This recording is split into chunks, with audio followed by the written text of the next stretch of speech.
Hello students, welcome back to Knowledge Park institute.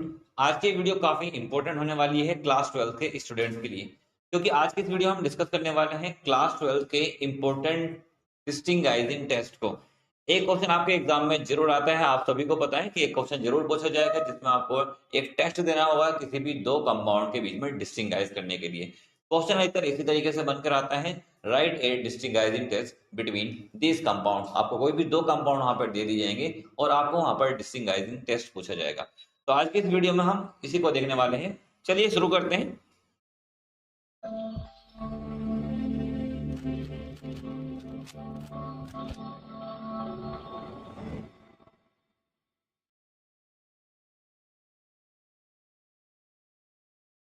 सबसे पहले यहाँ पर आता है लुकास टेस्ट। अगर आप यहाँ पे बात करें तो सबसे पहले हम यहाँ पे लुकास टेस्ट देखते हैं। और लुकास टेस्ट जो होता है वो डिस्टिंगाइज करने के लिए इस्तेमाल किए जाते हैं प्राइमरी, सेकेंडरी और टर्सरी अल्कोहल्स में। मीन जब भी आपको कोई अल्कोहल दे दी जाए, प्राइमरी, सेकेंडरी और टर्सरी अल्कोहल अगर आपको दिया गया है तो उसको डिस्टिंगाइज करने के लिए आप लुकास टेस्ट का यूज कर सकते हैं। लुकास टेस्ट में आप जो रिएजेंट यूज करते हैं वो होता है ZnCl2। मीन ZnCl2 आपको यहाँ पर रिएजेंट यूज करना होगा। और यहाँ पर आप जब प्राइमरी, सेकेंडरी, टर्सरी अल्कोहल में लुकास एजेंट को मिलाते हैं तो लुकास एजेंट को मिलाने पर टर्सरी अल्कोहल टर्बिडिटी प्रोड्यूस कर लेता है, इमीडिएटली प्रोड्यूस करेगा। मीन जैसे आप मिलाएंगे तभी प्रोड्यूस कर लेगा। सेकेंडरी अल्कोहल जो होते हैं वो टर्बिडिटी आफ्टर 5 to 10 मिनट्स, ये 5 से 10 मिनट के बाद टर्बिडिटी प्रोड्यूस करेंगे। और जो प्राइमरी होगा वो रूम टेम्परेचर पे कोई भी टर्बिडिटी प्रोड्यूस नहीं करता। तो लुकास टेस्ट से आप प्राइमरी अल्कोहल, सेकेंडरी और टर्सरी अल्कोहल में आसानी से डिस्टिंगाइज कर सकते हैं। याद रखें तो इस टेस्ट को आप जरूर याद रखेंगे, क्योंकि लुकास टेस्ट अधिकतर पूछा जाता है। मीन प्राइमरी, सेकेंडरी और टर्सरी अल्कोहल में डिस्टिंगाइज करने के लिए आपको अधिकतर एग्जाम में पूछा जाता है। तो याद रखेंगे Lucas reagent, anhydrous zinc chloride और हाइड्रोजन क्लोराइड, इसको ही आप कहते हैं। तो प्राइमरी, सेकेंडरी और टर्सरी के लिए इसका यूज डिस्टिंगाइज करने के लिए कर सकते हैं। इसके बाद दूसरा टेस्ट यहाँ पर आता है iodoform test. Iodoform test alcohol और कीटोन दोनों देते हैं। यहाँ पर हम पहले अल्कोहल के बारे में देखते हैं। Alcohol containing CH3CHOH linkage, mean ऐसे अल्कोहल जहां पर CH3CHOH प्रेजेंट होगा वे सभी का होंगे आयोडोफॉर्म टेस्ट दे सकते हैं। आयोडोफॉर्म टेस्ट में आप रिएक्शन कराते हैं आयोडीन से और सोडियम हाइड्रोक्साइड से। और यहाँ पे क्या होता है, आयोडोफॉर्म का येलो प्रेसिपिटेट यहाँ पर बनकर आता है। मीन अल्कोहल, ऐसे अल्कोहल जहां पर CH3CHOH प्रेजेंट हो, अगर आप उसको किसी दूसरे अल्कोहल से डिस्टिंगाइज करने के लिए आता है, मीन जैसे इथाइल अल्कोहल हो उसको मिथाइल अल्कोहल से डिस्टिंगाइज करने के लिए आ जाए, तो इथाइल अल्कोहल में CH3CHOH प्रेजेंट होगा तो ये आयोडोफॉर्म टेस्ट दे सकता है। मीन यहाँ पर येलो प्रेसिपिटेट बनाएगा। तो आयोडोफॉर्म टेस्ट ये भी आप याद रखेंगे। CH3CHOH यहाँ पर अल्कोहल्स में प्रेजेंट होगा और रिएक्शन कराएंगे आप I2 और NaO से, मीन आयोडीन सोडियम हाइड्रोक्साइड से रिएक्शन कराएंगे। Na आयोडोफॉर्म का यहाँ पर येलो प्रेसिपिटेट आपको बनता हुआ दिखाई देगा। इसके बाद नेक्स्ट टेस्ट यहाँ पर हम देखते हैं। तो नेक्स्ट टेस्ट आ जाता है यहाँ पर न्यूट्रल फेरिक क्लोराइड टेस्ट। ये मेनली यूज किया जाता है फिनोल के लिए। मीन अगर आप क्या करते हैं, फिनोल में फेरिक क्लोराइड मिलाते हैं तो फेरिक क्लोराइड मिलाने पे क्या होता है, वॉयलेट कलर यहाँ पर आ जाता है। तो ये जब भी आपको फिनोल और अल्कोहल में डिस्टिंगाइजिंग टेस्ट पूछा जाता है तब आप लिख सकते हैं यहाँ पर phenol give ferric chloride test while alcohol does not. इस तरीके से आप लिख सकते हैं। इसके बाद अगले टेस्ट की तरफ चलें तो अगला टेस्ट यहाँ पर हमने लिया है टॉलन टेस्ट। टॉलन टेस्ट ये भी एल्डिहाइड्स के, जितने भी एल्डिहाइड्स होते हैं सभी टॉलन टेस्ट यहाँ पर देते हैं। तो यहाँ पर हमने लिखा भी है aliphatic aldehydes like ethanol, propanol etcetera, और एरोमेटिक एल्डिहाइड जैसे बेंडिल्डिहाइड है, ये सभी टॉलन टेस्ट जरूर देंगे। टॉलन होता क्या है, टॉलन होता है अमोनिकल सिल्वर नाइट्रेट के सॉल्यूशन को आप टॉलेंस रिएजेंट बोल सकते हैं। जब भी आप एल्डिहाइड की रिएक्शन कराते हैं टॉलेंस रिएजेंट से तो क्या होता है, यहाँ पर ब्राइट सिल्वर मिरर यहाँ पर प्रोड्यूस होता है। मीन सिल्वर मिरर यहाँ पर प्रोड्यूस होता है। तो आप जब भी एल्डिहाइड और कीटोन से मेनली अगर आपको दो कंपाउंड दे दिए जाए, एक एल्डिहाइड हो और दूसरा कीटोन हो, तो आप उन दोनों को डिस्टिंगाइज करने के लिए टॉलन टेस्ट का यूज कर सकते हैं। Aldehydes gives Tollens test and ketone does not give Tollens test. इस तरीके से आप लिख सकते हैं। इसके बाद देखते हैं नेक्स्ट को। नेक्स्ट यहाँ पर दिया है फेहलिंग टेस्ट। अब फेहलिंग टेस्ट क्या है, ये भी क्या होंगे, जो एलिफेटिक एल्डिहाइड्स हैं ये फेहलिंग टेस्ट दे सकते हैं। अब फेहलिंग सॉल्यूशन क्या होता है, फेहलिंग सॉल्यूशन टू होते हैं, Fehling solution A and Fehling solution B. अगर हम यहाँ पे देखें तो फेहलिंग सॉल्यूशन ए जो होता है वो कॉपर सल्फेट होता है और फेहलिंग सॉल्यूशन बी जो होता है वो होता है alkaline sodium potassium tartrate. Sodium potassium tartrate को आप रोसेल सॉल्ट भी कह सकते हैं। जब इन दोनों को मिक्सचर मिला लिया, यानी दोनों को मिक्स कर लिया जाता है, तो वो हो जाता है फैलिंग सॉल्यूशन। तो फैलिंग सॉल्यूशन को अगर आप एलिफेटिक एल्डिहाइड के साथ मिक्स करते हैं, तो जितने भी एल्डिहाइड होते हैं वो क्या होंगे, रेडिश ब्राउन प्रेसिपिटेट बना लेंगे CU2O का। तो आप ये याद रखेंगे, ये टेस्ट भी एल्डिहाइड और कीटोन्स में डिस्टिंगाइज करने के लिए यूज किया जाता है। जितने भी एल्डिहाइड्स हैं ये सभी फैलिंग टेस्ट दे सकते हैं, और जो कीटोन्स होते हैं वो फैलिंग टेस्ट नहीं देते हैं। उसके बाद चलते हैं आइडोफॉर्म टेस्ट की ओर। आइडोफॉर्म टेस्ट हमने यहाँ पर अभी भी पढ़ा था, आइडोफॉर्म हमने अल्कोहल के लिए पढ़ा था। यहाँ पर जो आइडोफॉर्म टेस्ट है वो एल्डिहाइड्स और कीटोन्स के लिए है। ऐसे एल्डिहाइड जहां पर CH3CO प्रेजेंट हो। याद रखेंगे, aldehyde and ketone containing COCH3 group. अगर COCH3 ग्रुप कहीं पर प्रेजेंट है, मिथॉक्सी कार्बोनिल ग्रुप प्रेजेंट है, तो वे आयोडोफॉर्म टेस्ट देंगे। मीन जैसे CH3CO CH3 होता है एसीटोन, ये या फिर एसिटोफिनोन है, तो ये सभी क्या होंगे, आयोडोफॉर्म टेस्ट देते हैं। आयोडीन और NaOH के साथ में रिएक्शन कराते हैं, येलो प्रेसिपिटेट यहाँ पर आयोडोफॉर्म का बनकर आता है। तो आप एल्डिहाइड और कीटोन्स में जहां पर भी COCH3 प्रेजेंट होगा, वे सभी आयोडोफॉर्म टेस्ट भी दे सकते हैं। इसके बाद चलते हैं नेक्स्ट टेस्ट की ओर। नेक्स्ट टेस्ट हमने यहाँ पर लिया है sodium carbonate test. Sodium carbonate test mainly देखा जाएगा एलिफेटिक और एरोमेटिक कार्बोक्सिलिक एसिड में। जितने भी एलिफेटिक और एरोमेटिक कार्बोक्सिलिक एसिड है, जब आप इनको रिएक्शन कराते हैं सोडियम बाइकार्बोनेट से, मीन सोडियम हाइड्रोजन कार्बोनेट से, तो ये एफरवेसेंस क्रिएट करते हैं due to the evolution of carbon dioxide gas.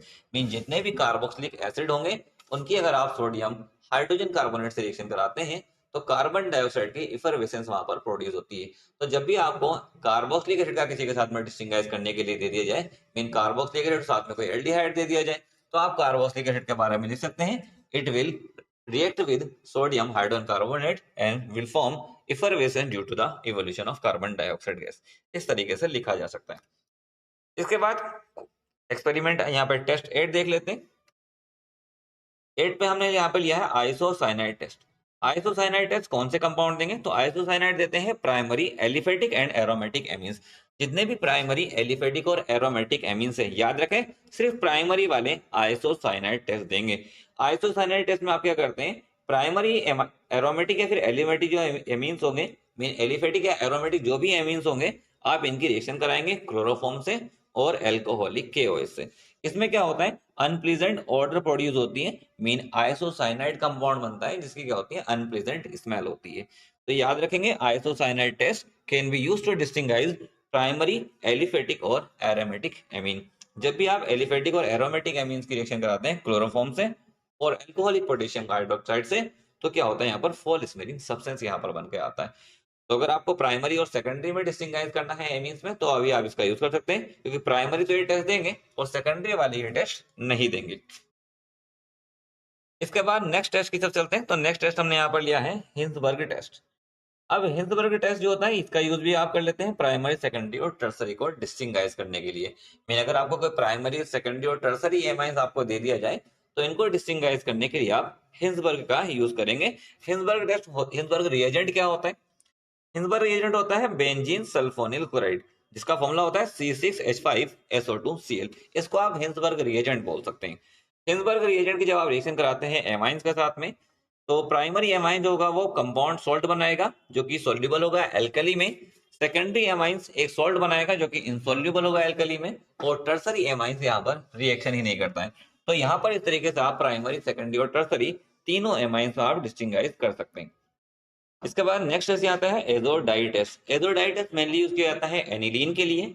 इसमें क्या करते हैं, आप सोडियम नाइट्राइड और हाइड्रोजन क्लोराइड से रिएक्शन कराते हैं, मीन नाइट्रस एसिड से आप यहाँ पे रिएक्शन करा सकते हैं। साथ साथ रिएक्शन कराई जाती है बीटा नेप्थोल से। तो इसमें क्या होता है, पहले बनता है बेंजीन डाई एजोनियम क्लोराइड, जो बाद में बीटा नेप्थोल के साथ में रिएक्शन कराने पे क्या होता है, ऑरेंज कलर की एजोडाई प्रोड्यूस करता है।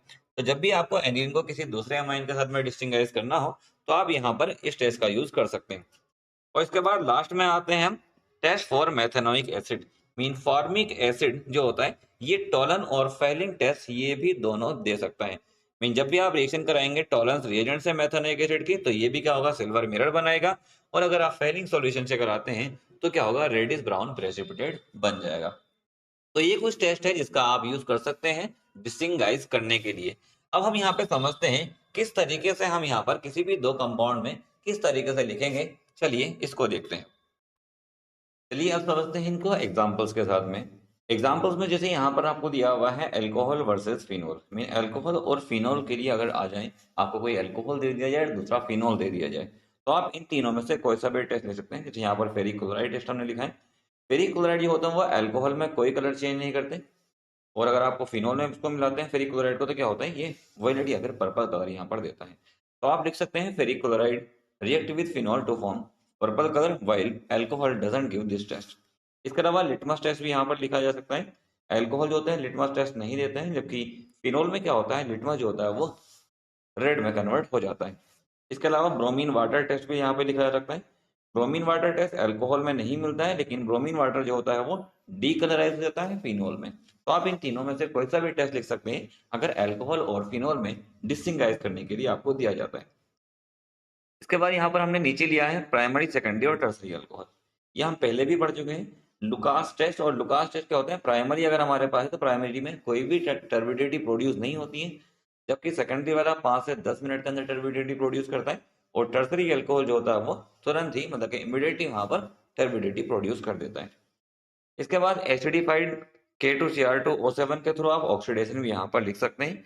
अगर आप ऑक्सीडेशन कराते हैं प्राइमरी अल्कोहल का, तो प्राइमरी अल्कोहल का ऑक्सीडेशन कराने पे ग्रीन कलर चेंज होता है यहाँ पर, और यहाँ पर भी क्या होता है, यहाँ पर भी ग्रीन कलर चेंज हो जाता है।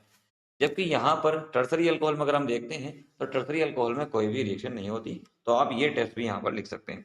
वैसे लुकास टेस्ट यहाँ पर अधिकतर लिखा जाता है, आप लुकास को जरूर याद रखेंगे। इसके बाद एल्डिहाइड और कीटोन का टेस्ट आ जाता है। तो एल्डिहाइड और कीटोन में हमने अभी पढ़ा था कि एल्डिहाइड और कीटोन जो होते हैं, अगर आपको इनमें डिस्टिंगाइज करना हो तो आप टॉलेंट टेस्ट और फेलिंग टेस्ट का यूज कर सकते हैं।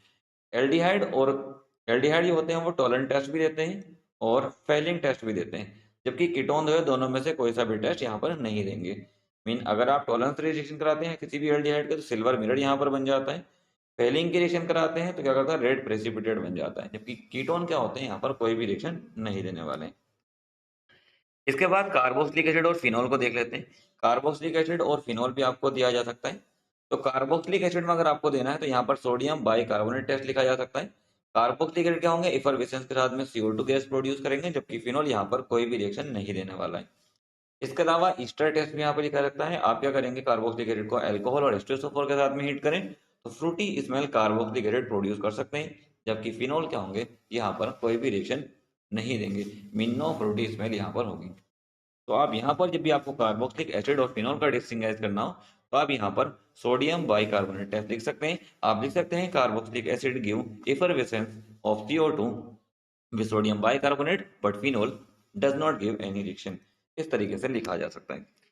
इसके बाद यहाँ पर एमाइंस का हमने टेस्ट लिखा है। एमाइंस में आप कार्बाइल एमीन लिख सकते हैं। कार्बाइल एमाइन होते हैं वो प्राइमरी वाले जितने भी एमाइंस होंगे वो कार्बाइल एमाइन टेस्ट देंगे, मीन यहाँ पर पॉलीस्मेरिन सब्सटेंस बन जाता है। सेकेंडरी टर्सरी में कोई भी रिएक्शन नहीं होती है।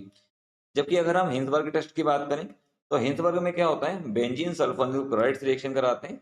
इसमें क्या होता है, प्राइमरी अल्कोहल जो प्राइमरी एमाइंस होगा सोल्ट बनाएगा जो कि अल्कली में मीन NaOH में सोल्यूबल होगा, जबकि सेकेंडरी जो सोल्ट बनाएगा वो इनसोल्यूबल होता है, और टर्सरी वाला कोई भी रिएक्शन नहीं देता है। इसके बाद हेलो एल्केन और हेलो एरेंस में हम देखते हैं।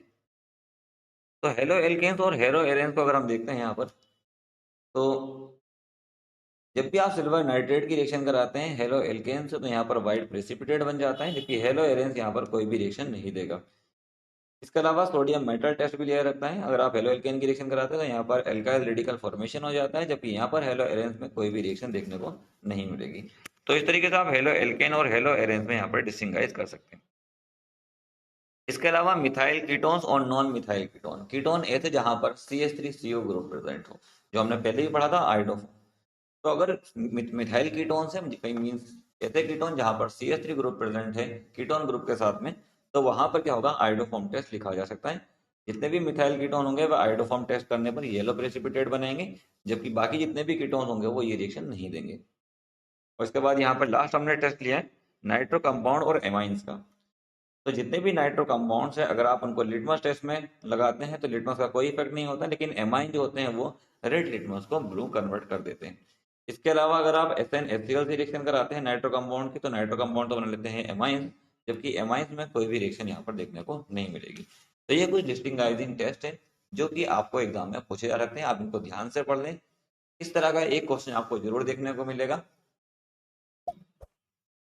अगर आपको ये वीडियो अच्छी लगी तो वीडियो को लाइक करें, चैनल को सब्सक्राइब करें और फ्रेंड्स के साथ में वीडियो को शेयर भी करें।